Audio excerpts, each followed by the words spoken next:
longer in a union of equals, no longer in a voluntary union at all. That is now dead and buried.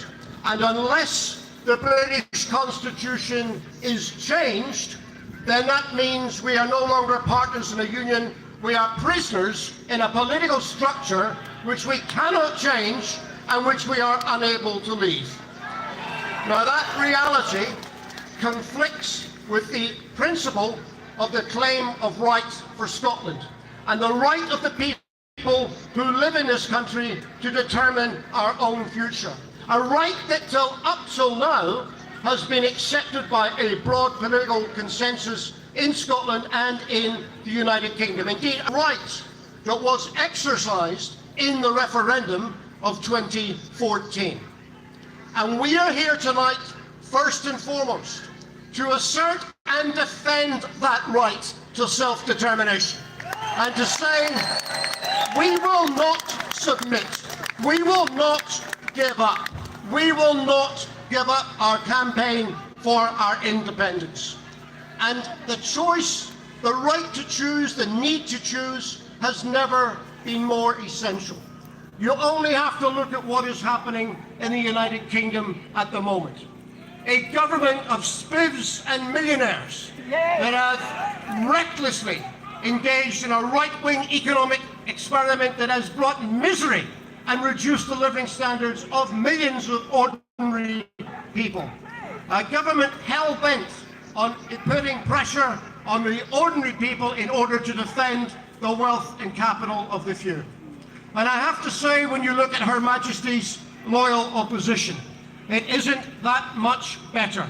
And I say this with sadness, but we have a Labour Party leadership which, despite the valiant efforts of many of its members, has less ambition today than it has ever had in its 122-year history.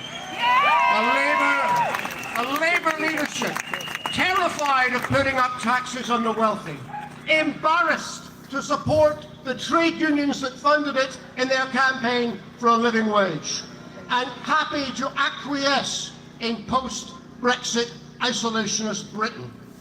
Now, when we look at that duopoly of despair south of our border, we ask ourselves, can we do better than this? And the question is, we certainly can. And that is why we must have the right to choose. Not just to change the government for a few years, but to change it forever, so that in Scotland we always get the government that we vote for, and that government always reflects the will of the people who live here. That is the prize that we are campaigning for. Now, many people, many of our opponents, misunderstand us.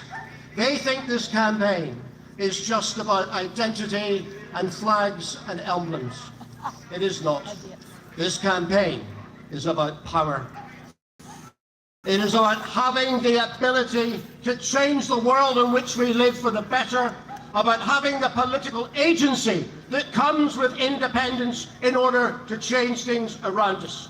And when our opponents say, and this is the most vicious lie of all, that this debate is a distraction from the real cost of living crisis and the real issues facing ordinary people, there is no bigger lie than that.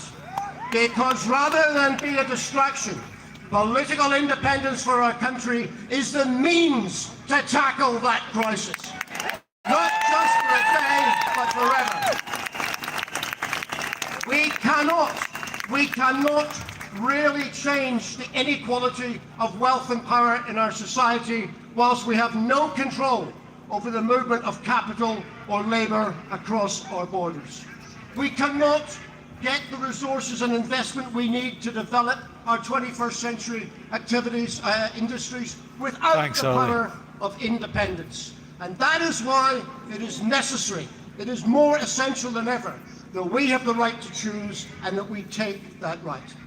And we have an opportunity, my friends, in a very few years' time, to press the reset button, to build a different kind of country, A country where the economy is measured not by the profits of city corporations, but by the well-being and happiness of the people. A country where innovation and productivity and automation is used to unleash the potential of humanity, not to enslave it. A country where everyone is respected and the diversity and complexity of our communities is celebrated. A country which plays its part on the European and global stage. And that is the biggest prize of all, because rather than be the means of our separation, independence will be the means of our integration with the rest of the world and our ability to work with others to face the challenges that humanity is presented with. And that is all worth fighting for. Now, we got a setback this morning. Of course we did. And we know we meet that news with disappointment. But let us not be disheartened, because we know now what we need to do. If the British state will not allow a democratic event such as a referendum to be able to express the will of the people, then we will find other means to allow the people to have their voice. And I very much welcome my party leader's statement this morning that we will take time and we will work together to make sure that we can develop a strategy which is going to work and we can begin to implement in the new year. Because, my friends, over the last few years, we have had our disagreements, we have had our disunity. And I have to say to you, we need to find a better way of discussing our differences, and sometimes we will need to set our differences aside in order to come together united for the bigger prize. Yes, well said. We have been already on a long journey, and there is more road ahead of us. But take cheer tonight that the thing that can never be defeated, no matter how many judgments come against it, is the will of the people to succeed. So we go from here. We explain the benefits, the essential benefits that will come from being an independent country, and how we don't have to be part of this decaying post-Brexit isolationist Britain anymore.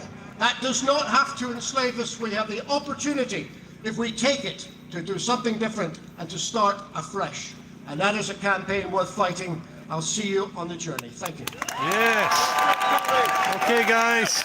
I'm shutting it down there at the moment. Okay, so talk to you in a wee while. Thank you, Tommy.